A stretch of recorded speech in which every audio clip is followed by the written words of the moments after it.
ওযুর সময় মেয়েদের মাথায় কাপড় থাকতে হবে কিনা, যদি কোনো মহিলা মারা যান তাহলে কি মসজিদের মাইক দিয়ে বলা যায় মেয়েরা নামাজে গুনগুন করে সূরা পড়লে তাতে কি গুনাহ হওয়ার সম্ভাবনা আছে?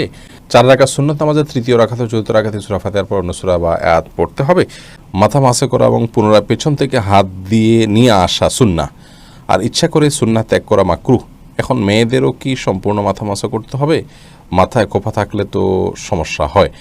আউয়াল ওয়াক্তে নামাজ পড়া উত্তম নাকি একটু দেরি হলেও জামাতের সাথে নামাজ পড়া উত্তম? সালাতে প্রতিবার সূরা ফাতিহা পড়ার সময় কি আউযু বিল্লাহি মিনাশ শাইতানির রাজিম পড়তে হবে? মনের মধ্যে অহংকার ও হিংসা চলে এলে কোন দোয়া পড়তে পারি? নামাজে দাঁড়ানো অবস্থায় পায়ের আঙ্গুল মাটি থেকে উঠলে নামাজের কোনো ক্ষতি হবে কিনা? পুরুষ ডাক্তারের মাধ্যমে সিজার করানোর বিধান জানিয়ে বাধিত করবে। সেজদার আয়াত তেলাওয়াত কেউ শুনলে কি তার সেজদা দিতে হবে? আমার কাছে একজন মানুষ টাকা পায়, কিন্তু কত টাকা পায় জানি না, যে টাকা পায় সেও যায় না, কি করব? সিমে ইমার্জেন্সি টাকা আনার পর সিম নষ্ট হয়ে গেলে তার হুকুম কি? মোবাইলে কোরআন পড়ে খতম দেয়া যাবে কিনা? আমার সব সময় সাদা স্রাব যায় এবং নামাজের সময় দেখতে পাই, এতে করণীয় কি? বিতির নামাজে দোয়া কুনুত না পড়লে বিতির নামাজ আদায় হবে কিনা? মোবাইলে বা রেডিওতে কোরআন তেলাওয়াত শুনলে নাকি কোরআন সওয়াব হবে না? কেউ যদি ঘর থেকে বের হয়ে কোথাও রওনা হয় তাকে পিছু ডাকলে কি ক্ষতি হয়? প্রিয় দর্শক, এবার চলে যাচ্ছে আমরা প্রশ্নোত্তরে। এরপরে রাইফা খাতুন আপনি জানতে চেয়েছেন, সালাতে ভুল করে সূরা ফাতিহার পর তাশাহুদ পড়লে কি সাজদা দিতে হবে? সর্বনিম্ন কত লাইন পড়লে সাজদা দিতে হয়? আপনি যদি তাশাহুদ পড়ে ফেলেন, আত্তাহিয়াতুল্লাহি ওয়াস সালাওয়াতু ওয়াত তাইয়্যিবাত, এরকম কিছু অংশ পড়ে ফেলেন, তাহলে আপনাকে অবশ্যই সিজদা সহু দিতে হবে। কারণ তাশাহুদ এটা বৈঠকে পড়ার জিনিস, আপনি দাঁড়িয়ে পড়েছেন, সন্দেহাতীতভাবে এটি ভুল, যার কারণে আপনাকে সিজদা সহু দিতে হবে। আপনি সুমন চৌধুরী আপনি জানেন বিতির নামাজে দোয়া কুনুত না পড়লে বিতির নামাজ আদায় হবে কিনা? যেহেতু বিতির নামাজে দোয়া কুনুত পড়াটা ইমাম আবু হানিফা রাহিমাহুল্লাহ সহ অনেক উলামাদের মতো ওয়াজিব, অতএব তার দৃষ্টিতে এটি আদায় না করলে নামাজ আদায় হবে না, আপনার সিজদা সহু করা উচিত যদি ভুলে যান। সৌদি আরবের স্কলাররা কিন্তু এটিকে সুন্নাহ বলেন, তাদের মতে বিতির নামাজে দোয়া কুনুত না আদায় করলেও নামাজ হয়ে যাবে, সিজদা সহু দিতে হবে না ভুলে গেলে। সাইদ তাইফুর রহমান তাসিন আপনি জানতে চেয়েছেন মোবাইলে কোরআন পড়ে খতম দেওয়া যাবে কি না? যাবে, কোনো অসুবিধা নেই। কোরআন আপনি কিসে পড়বেন সেটি একান্ত আপনার বিষয়। রাসূল আকরাম সাল্লাল্লাহু আলাইহি ওয়াসাল্লামের যুগে আমরা আজকে যে কোরআন পড়ছি কাগজের কোরআন, এটা তার যুগে ছিল না।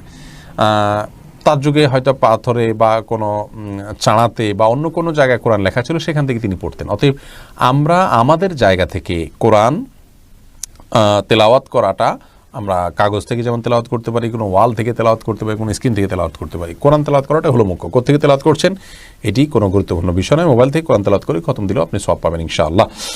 মেহেদি হোসেন পাটোয়ারি জানতে চেয়েছেন মানত করলে কি মানুষের আশা পূরণ হয়? আমি শুনেছি দোয়া ছাড়া কোনো কিছু তার ভাগ্য পরিবর্তন করতে পারে না। মানত করলে যে তার আশা পূরণ হয় এমনটা নয়। মানুষ মানত করতেই পারে, নবী সাল্লাল্লাহু আলাইহি ওয়াসাল্লাম নিরুৎসাহিত করেছেন মানতের বিষয়ে। তবে তিনি বলেছেন যে মানত এটা ইন্নামা ইস্তাখরাজু মিনাল বাখিল, কৃপণ ব্যক্তি যে আসলে দান করতে চায় না, মানতের মাধ্যমে তার দানটা করা হয়, এর বেশি আর এতে কোনো লাভ নেই। মানতের মাধ্যমে যে কাঙ্ক্ষিত বিষয় হাসিল হয় তা মোটেও সেরকম কিন্তু নয়।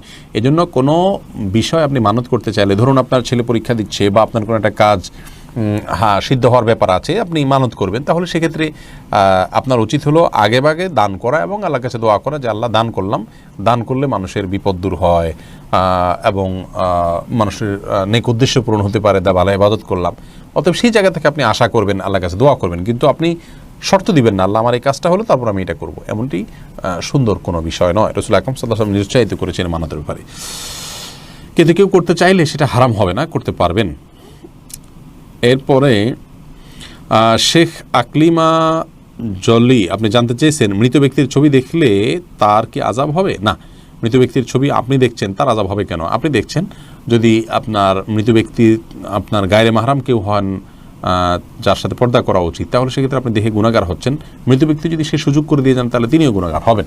আর যদি এরকম কেউ না হয়, পুরুষদের ছবি মেয়েরা মেয়েদের ছবি দেখছেন, তাহলে এই দেখার কারণে যিনি দেখছেন তিনিও গুনাহগার হবেন না, যার ছবি দেখছেন তিনিও গুনাহগার হবেন না। তবে ছবি প্রিন্ট করে বা বাধাই করে বা বিভিন্নভাবে এটাকে যদি আপনি রাখেন তাহলে সেটি গুনাহের কারণ, এবং তার কারণে যিনি যারটা বাধাই করে গেছে সেই ব্যক্তি আপনার গুনাহগার হিসাবে বিবেচিত হবেন। সেই জায়গা থেকে তার সাবধানতা অবলম্বন করা উচিত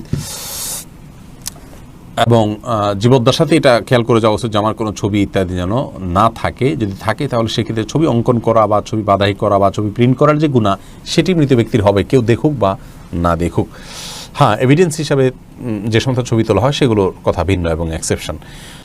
এরপরে হাসিনা ইসলাম জানতে চেয়েছেন, আমার সব সময় সাদা স্রাব যায় এবং নামাজের সময় দেখতে পাই, এতে করণীয় কি?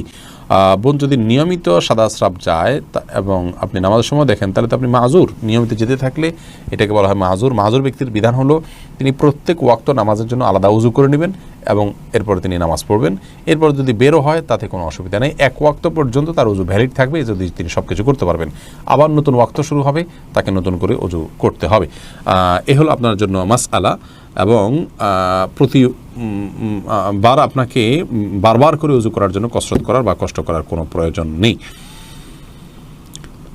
এরপরে সাজ্জাদ হোসেন জানতে চেয়েছেন, দোয়া চেয়ে মসজিদে টাকা দান করা জায়েজ কি না?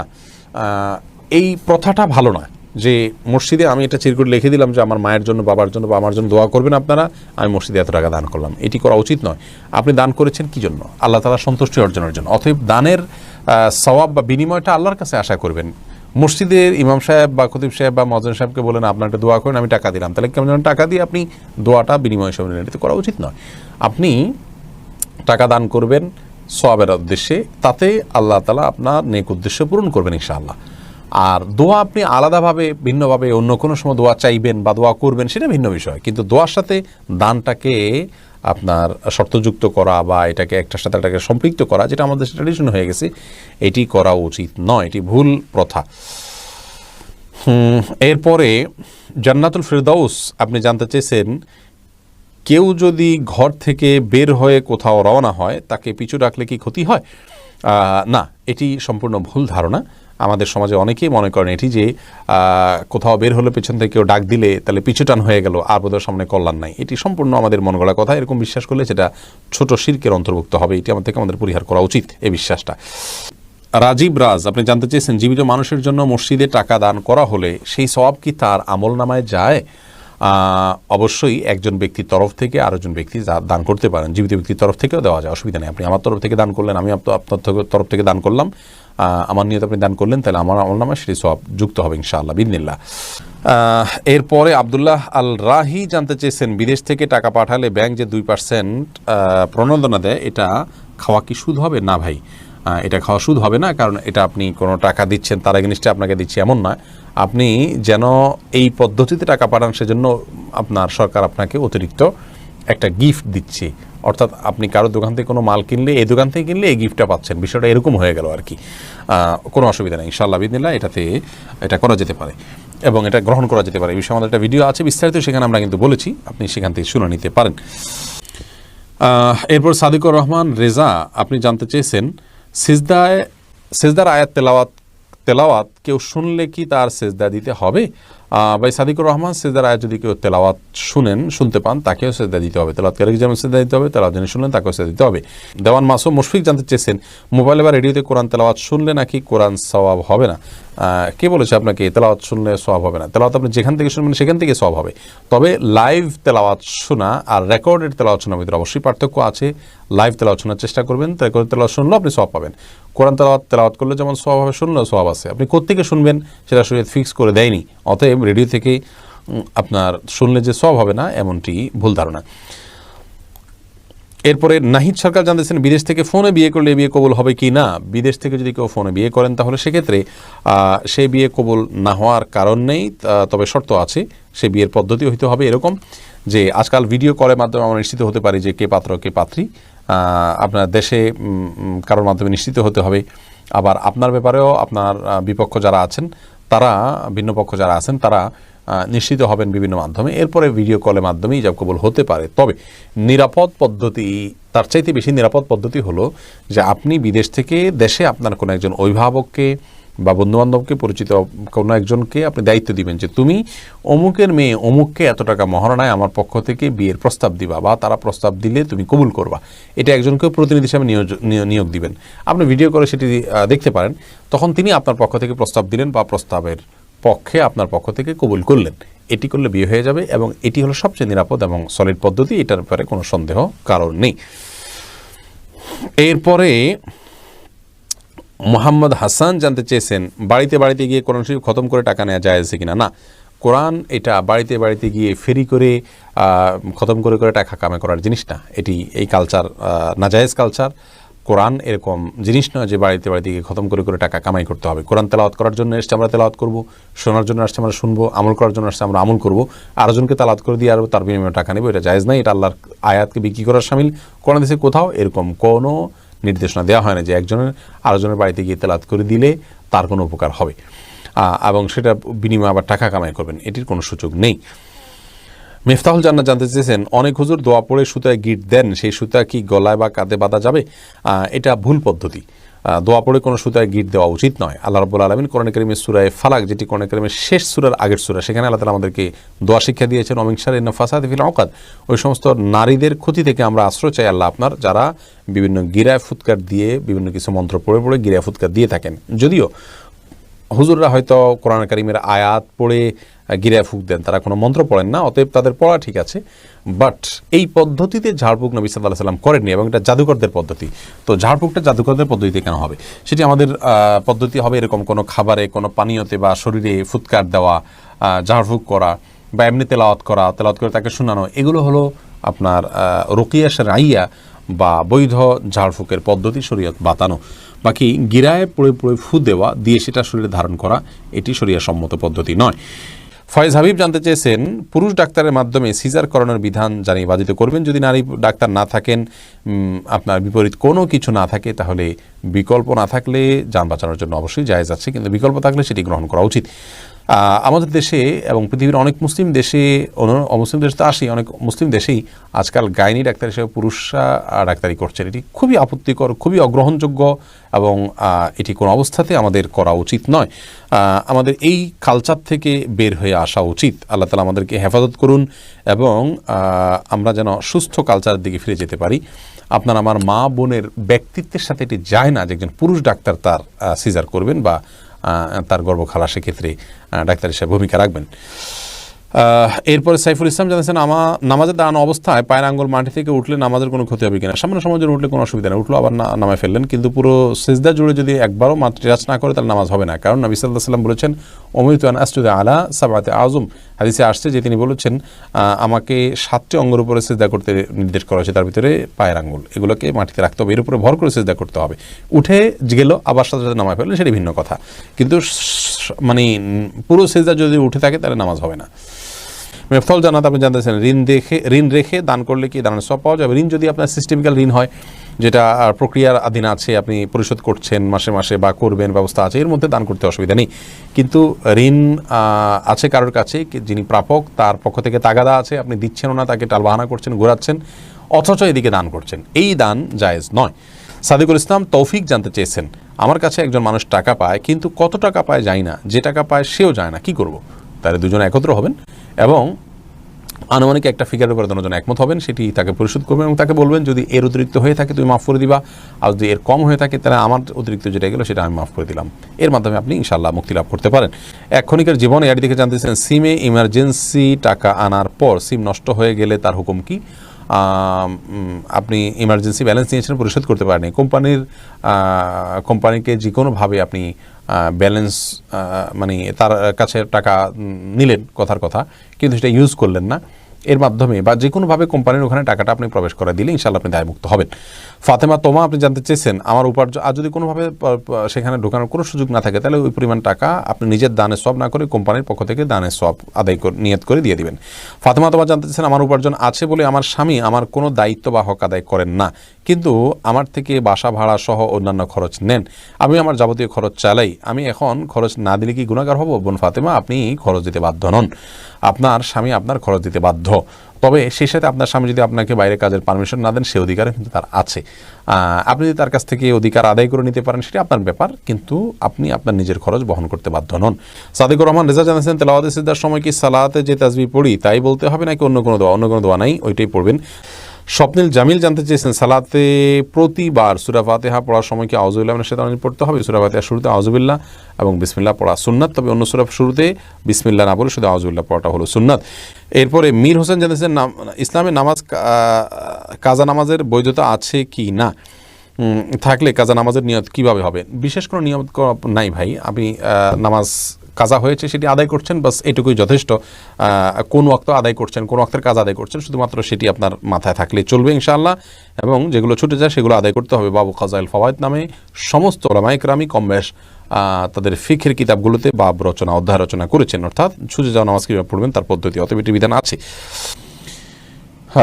এর পাশাপাশি এমডি আলমগীর হোসেন জানতে চেয়েছেন, আউয়াল ওয়াক্তে নামাজ পড়া উত্তম নাকি একটু দেরি হলেও জামাতের সাথে নামাজ পড়া উত্তম?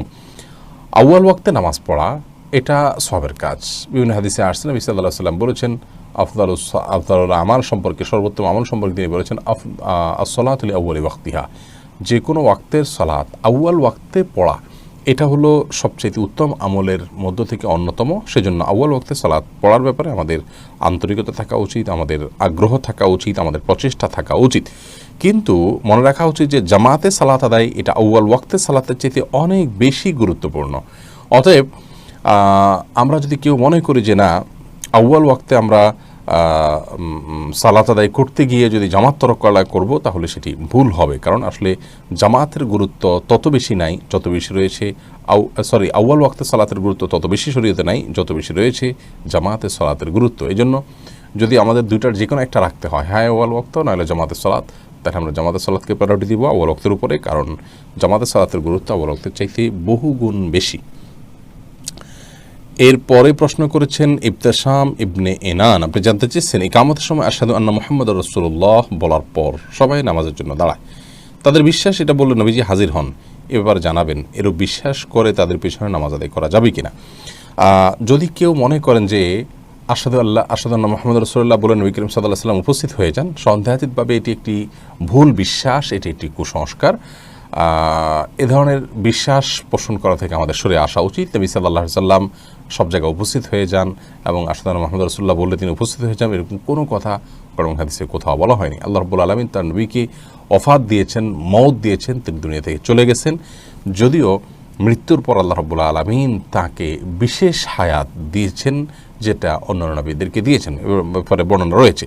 কিন্তু এর মানে এই নয় যে আমরা নবী করিম সাল্লাল্লাহু আলাইহি সাল্লামকে প্রত্যেক সালাতেই আপনার প্রত্যেক ইকামতের সময় আশহাদু আন্না মুহাম্মাদুর রাসূলুল্লাহ বলার সময় হাজির পেয়ে যাই এবং তিনি পৃথিবীর সব জায়গায় প্রদক্ষিণ করেন, এরকম কোনো কথা নেই। এটি সম্পূর্ণ ভ্রান্ত বিশ্বাস। এই বিশ্বাসটা সংশোধন করা উচিত। মোহাম্মদ ওসমান, আপনি জানতে চেয়েছেন কোনো মানুষ অসুস্থ হলে কিংবা মারা গেলে সেই ব্যক্তির জন্য ফেসবুকে দোয়া চাওয়া হয়, বেশিরভাগ মানুষ পোস্টের কমেন্টে দোয়া করেন, এভাবে কমেন্ট করে দোয়া করা ইসলামী দৃষ্টিকোণ থেকে কতটুকু গ্রহণযোগ্য? কোনো ব্যক্তি অসুস্থ হলে কিংবা মারা গেলে বা বিপদে পড়লে তার জন্য অন্যান্য মুসলিমরা দোয়া করা তাদের উচিত এবং কর্তব্য। কিন্তু দোয়া করতে গিয়ে যদি কেউ মনে করেন যে আপনার শুধুমাত্র হাত তুলে মুখেই দোয়া করতে হবে, তাহলে সেটি কিন্তু ভুল ধারণা। অতএব কেউ যদি লিখে দোয়া করেন সেটিও হতে পারে। আসল দোয়া হয় অন্তর থেকে, সেটি প্রকাশ আমাদের লেখার মাধ্যমে হতে পারে, সেটির প্রকাশ আমাদের মুখের মাধ্যমে হতে পারে। আমি যদি লিখি তাহলে তার মাধ্যমে হতে পারে। আল্লাহ তাআলা একজনকে বাকশক্তি দেননি, তিনি কিন্তু মনে মনেই দোয়া করেন। অতএব আসল দোয়া হলো মনের দোয়া। বিভিন্ন হাদিস থেকে বোঝা যায় যে গাফিল অন্তরের দোয়া আল্লাহ তাআলা কবুল করেন না। তার মানে কেউ লিখছেন বা মুখে বলছেন কিন্তু তার মনে অন্য কিছু। আজকাল দেখা যায় যে আমাদের দোয়াগুলো ট্র্যাডিশনাল দোয়া হয়ে গেছে। ৫ ওয়াক্ত সালাতের পরে যে সম্মিলিত দোয়ার প্রথা আমাদের দেশে প্রচলিত আছে, আপনারা খেয়াল করবেন যে এই দোয়াগুলোতে জাস্ট একটা গতানুগতিক দোয়া হয়ে থাকে। দুই হাত তুলে ইমাম সাহেব গদবাদা কিছু বলেন, জাস্ট বলা দরকার বলেন, এরকম একটা অবস্থা কিন্তু বিরাজ করছে। যারা একটু গভীরভাবে বিষয়টিকে পর্যবেক্ষণ করছেন অবশ্যই তারা লক্ষ্য করবেন। তো এটা আসলে দোয়া না, এটা জাস্ট দোয়ার একটা ট্র্যাডিশন বলতে পারেন। ঠিক তেমনিভাবে ফেসবুকে কেউ অসুস্থ হলে, কেউ মারা গেলে আমরা যখন দোয়া চাই, সেই দোয়াতে আপনি লিখলেন, কমেন্টে অনেক কিছু লিখলেন, কিন্তু আসলে আপনার অন্তরে আল্লাহর প্রতি মনোসংযোগ করে আল্লাহর সাথে কানেক্টেড হয়ে ওই ব্যক্তির জন্য কিছু চাওয়া, যেটা দোয়ার মূল বিষয়, সেটি আপনার ভেতরে একেবারেই নেই। তাহলে এটা আসলে দোয়া না, এটা দোয়ার একটা বাহ্যিক রূপ মাত্র। সেজন্য ফেসবুকে লিখে দোয়া করা যেতে পারে, কোনো অসুবিধা নেই, কিন্তু তার অন্তরে আল্লাহর কাছে চাওয়া, আল্লাহর কাছে দোয়া পেশ করার যে বিষয়টি আছে সেটি থাকতে হবে। অর্থাৎ অন্তর থেকে দোয়া করতে হবে, পাশাপাশি তিনি ফেসবুকে লিখবেন। মোহাম্মদ জানুল আবেদিন জানতে চেয়েছেন মনের মধ্যে অহংকার ও হিংসা চলে এলে কোন দোয়া পড়তে পারি? কারোর প্রতি যদি হিংসা আসে তাহলে তার জন্য আল্লাহর কাছে দোয়া করবেন, তাকে বেশি সালাম দিবেন, তার কল্যাণের জন্য আরও বেশি দোয়া করবেন, এবং হিংসা থেকে বেঁচে থাকার উপায় সম্পর্কে আমাদের একটা ভিডিও ক্লিপ আছে, শুনে নিতে পারেন। অহংকার হলে একটি দোয়া বিভিন্ন হাদিসে বর্ণিত হয়েছে, আল্লাহুম্মা ওয়াজআলনি ফি আইনি সগীরা ওয়া ফি আয়ুনিন নাসি কাবীরা, যার অর্থ হলো আল্লাহ আমাকে নিজের চোখে আপনি ছোট করে দিন, অন্যদের চোখে বড় করে দিন। যদি এই হাদিসটিকে মুহাদ্দিসিন ইকরাম দুর্বল বলেছেন, দায়ীফ বলেছেন, তথাপি এটি একান্ত আমলের বিষয়, করা যেতে পারে আমল। আপনি আল্লাহর কাছে দোয়া করবেন সাধারণভাবে, আল্লাহ যেন আপনাকে বিনয় দান করেন। তাছাড়া বিনয় এবং আপনার তাওয়াদু, এই গুণগুলো আসার জন্য বিনয়ী মানুষদের সাথে উঠা বসা করা, তাদের সংস্রমে যাওয়া, তাদের সোহবতে থাকার কোনো বিকল্প নেই।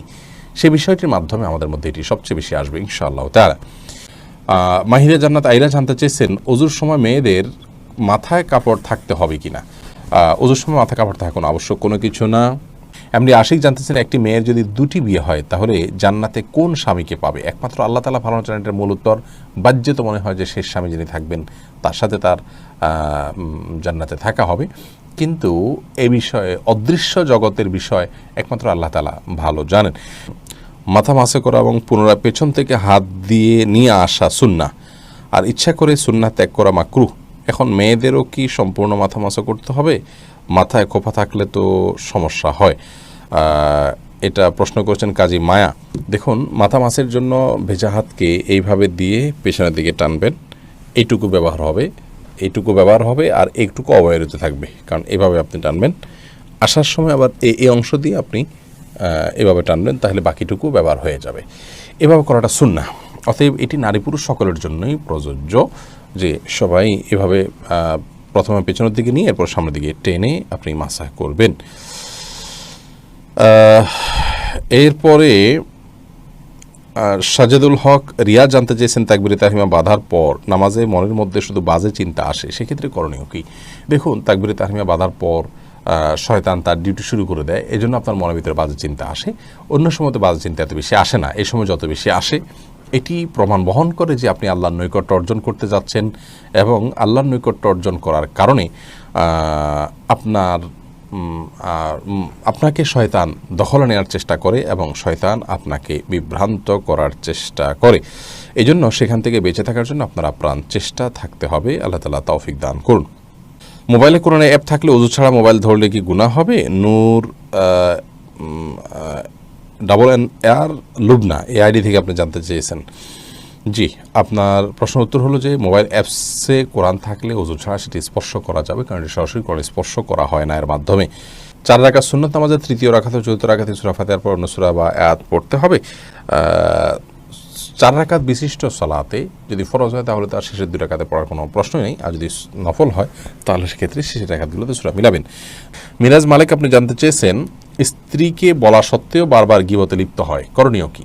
করণীয় একই, তাকে বোঝাবেন, আলটিমেটাম দিবেন, প্রয়োজনে সে গীবত করলে শুনবেন না, সরে যাবেন, এবং তাকে যতটুকু সম্ভব আপনার অভিমানের মাধ্যমে অন্যায় কাজ থেকে বিরত রাখার চেষ্টা করবেন, এবং এর পাশাপাশি নসিহা, সুন্দর আচরণ, দোয়া আল্লাহর কাছে এগুলোকে অব্যাহত রাখবেন। গীবতের ভয়াবহতা সম্পর্কে তাকে বোঝাবেন, আলোচনা শোনাবেন, আর্টিকেল পড়াবেন, এবং নেককারদের সাথে তার সান্নিধ্য যেন হয় সে বিষয়টি খেয়াল করবেন।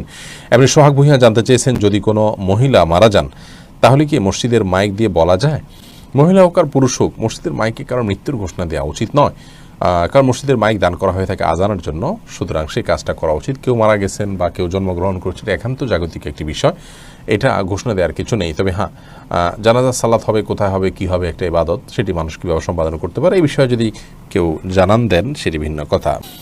হোসাইন ইয়াডি থেকে জানতেছেন, কোরআনে 3-4 আলিফ টান না দিলে কি গুনাহ হবে? না, 3 আলিফ 4 আলিফ যেগুলো আছে সেগুলোকে 3 আলিফ 4 আলিফ টানতে হবে, এমন কোনো আবশ্যক নয়। তবে যেগুলো 1 আলিফ টান সেগুলোকে 1 আলিফ টান না দিলেও অনেক সময় মিনিমাম 1 আলিফ টান না দিলে সেটা, বা 1 আলিফ টানের কাছাকাছি একটু টান না দিলে সেটি অর্থ পরিবর্তন হয়ে যেতে পারে, সেজন্য ওইটি ভিন্ন বিষয়। কিন্তু 3 আলিফ 4 আলিফের ভিতরে হুবহু 3 আলিফ 4 আলিফ টান দিতেই হবে, না দিলে গুনাহ হয়ে যাবে, ব্যাপারটি সেরকম নয়। তবে সাধ্য অনুযায়ী চেষ্টা আমাদের থাকা উচিত কোরআনকে তারতিলের সাথে, তাজউইদের সাথে তেলাওয়াত করা। আল্লাহ বলেছেন, আরতিল কোরআন তারতিলা। এরপরে তানিশা ইসলাম মিম জানতে চেয়েছেন, মেয়েরা নামাজে গুনগুন করে সূরা পড়লে তাতে কি গুনাহ হওয়ার সম্ভাবনা আছে? গুনগুন করে যদি সূরা পড়ে তাহলে সেক্ষেত্রে সরাসরি গুনাহ হবে না, বিশেষ করে নিজে নিজে শুনতে পাচ্ছেন, সরাসরি গুনাই হবে না, বিশেষ করে নিজে শুনতে পাচ্ছেন এরকম যদি হয় নিজের কান পর্যন্ত, তাহলে সেটি তো তিনি করতেই পারেন।